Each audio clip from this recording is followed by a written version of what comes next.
On va saluer, comme chaque jour, nos héros du quotidien. Et le premier d'entre eux s'appelle Serge Dahan ce matin.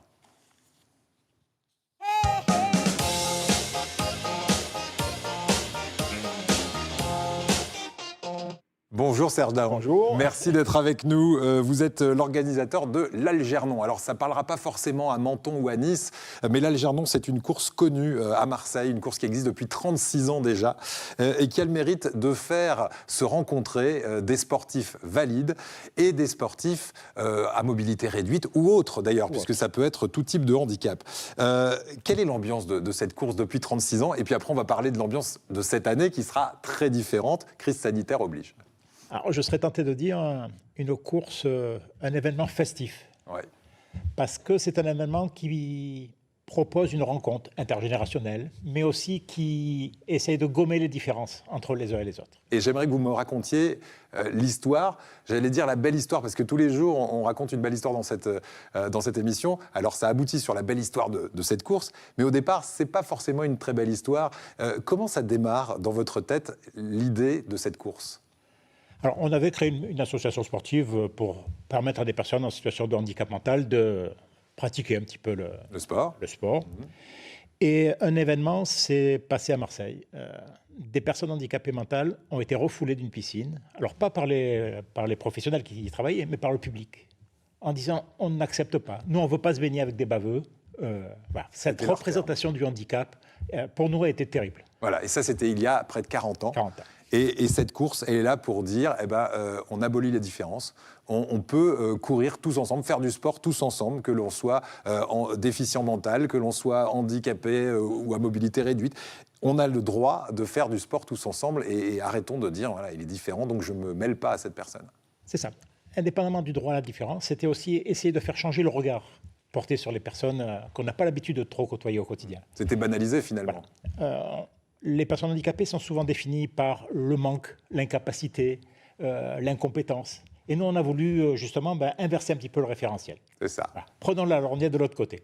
Et c'est le cas avec cette course très conviviale chaque année.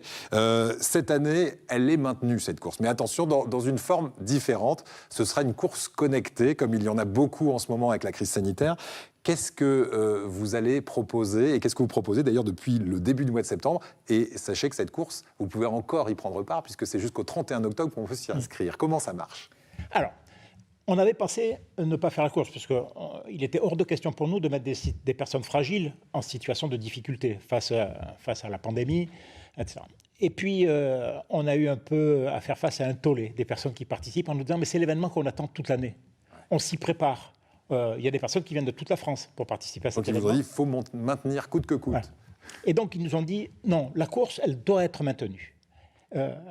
Et donc on a essayé de trouver une formule. Et donc cette formule de distanciation, on se l'est réappropriée au niveau de la course en disant chacun va faire autour de chez lui, dans son établissement, dans son quartier.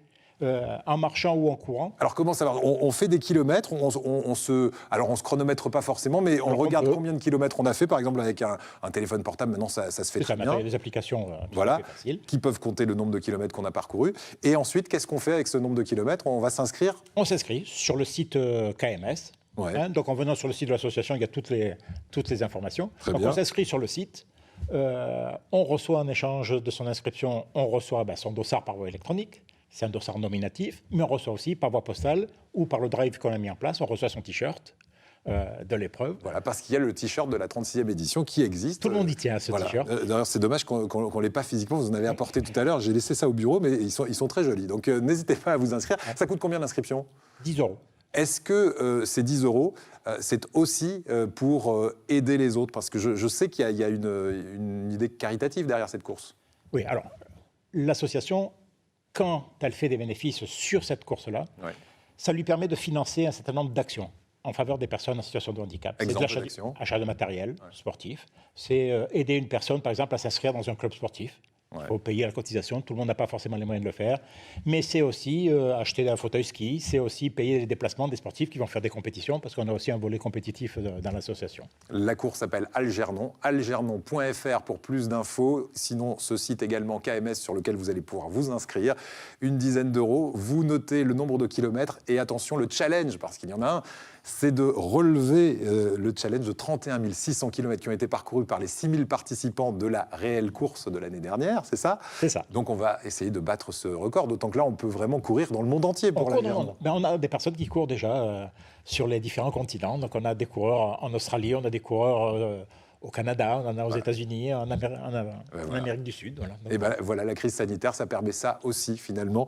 C'est une course connectée, une course différente, mais n'hésitez pas vraiment à y participer parce que c'est aussi en plus pour la bonne cause, vous l'avez vu.